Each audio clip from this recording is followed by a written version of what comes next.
aujourd'hui, on va parler de quoi? On va parler de process communication et de comment, dans quel endroit t'es le meilleur. Ça y est, c'est parti.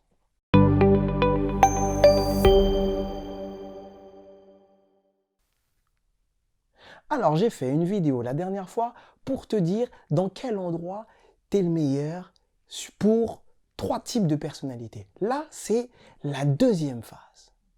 Pour que tu arrêtes de penser qu'on te trouve bizarre, chelou comme tu veux. Et pour peut-être un jour écouter qui tu es. Mais bon, si tu tombes pour la première fois sur ma vidéo, je m'appelle Patrick Soulay, je suis coach et expert en sciences comportementales et j'accompagne des professionnels, des coachs, des chefs d'entreprise, des dirigeants, plein de gens à devenir meilleurs, mais avec qui ils sont et ils gagnent plus d'argent. Parce que comme j'aime à le dire, la personne que tu es censé connaître le mieux, c'est toi. Donc c'est parti. Là, on va parler des personnes qui sont attirées, pas par les gens, mais pour la tâche à faire, pour la cause à défendre. Ça va être des personnes qui vont pas être très bien, en fait, avec la société. Ils aiment pas trop ça. Pas parce qu'ils aiment pas les gens, c'est que ça leur prend beaucoup d'énergie, en fait. Et là, moi, je te parle de choses qui font en sorte que tu n'es pas quelqu'un de bizarre, en fait. C'est ta manière de fonctionner. Donc, ça y est, je vais commencer par la personnalité en base ou en phase travail-man. Cette personnalité en base ou en phase travail-man, elle va s'engager à une tâche à accomplir. Et la personnalité en base ou en phase persévérance, ça va être pareil. Les deux se ressemblent beaucoup là-dessus. La différence, c'est que la personnalité en base ou en phase travail-man, elle va être carrée et ça va être vraiment le travail qui va compter pour elle. La personnalité en base ou en phase persévérant, elle, ça va être la tâche, mais par rapport à ce qu'elle va renvoyer. Et si cette tâche correspond à ses valeurs. Mais leur déclencheur, il est interne. C'est une volonté qui vient de leur tripes. C'est-à-dire que eux, ils ont une tâche à faire et tu peux les laisser tout seuls. Limite pour qu'ils soient le mieux possible, qu'ils soient avec 2 ou 3 personnes. Max, le reste, tu les brouilles. Ils n'ont pas envie, pour qu'ils soient dans une bonne dynamique, il faut qu'ils soient dans un comité très restreint. Donc, te dis pas que tu es bizarre si tu es en base ou en phase travail-man, si tu adores travailler, mais qu'il n'y ait pas beaucoup de gens autour de toi. C'est comme ça que tu as été construit. Que tu t'es construit, pardon. Et pour la personnalité en base ou en phase persévérance, c'est pareil. Sauf que la différence, c'est qu'il y en a un pour qui le travail soit bien fait, précis, c'est ça qui va compter.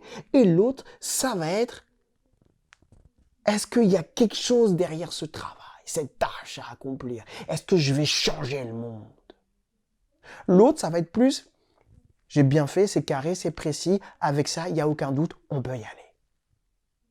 Il y a une autre personne, un autre type de personnalité, en base ou en face, qui aime être seule. Mais cette personnalité, elle, là, pour le coup, elle aime vraiment être toute seule.